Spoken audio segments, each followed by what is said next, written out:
কোরআনের মাহফিলগুলো সাধারণত যখন হয় তখন কর্তৃপক্ষ অনেক কষ্ট করে।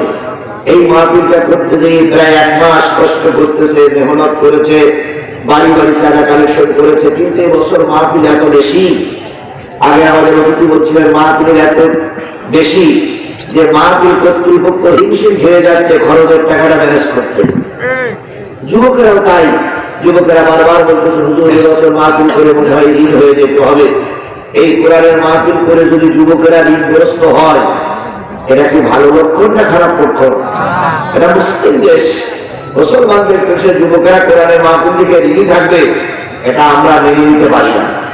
আপনারা কি মেনে নিতে পারেন? জোরে বলেন মেনে নিতে পারেন?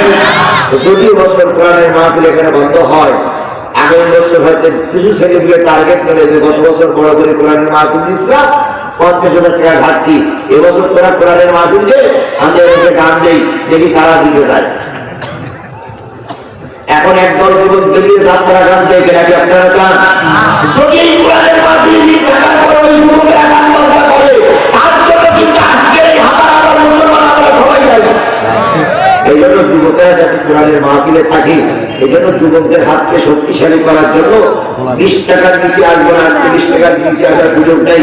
30, 40, 50, 100, 200, 500, 1000, 2000, 5000, 10,000 টাকা দিয়ে একটু কি শরীর থাকা যাবে না? এই মাহফিলটা করতে 1.5 লাখ টাকা খরচ হয়েছে, যদি অতিথিরা 1.5 লাখ টাকা দিয়ে দিতে তাহলে আমরা আর কারো হাত পায়ে ধরতাম না। বাদশাহ এখন আসেনি।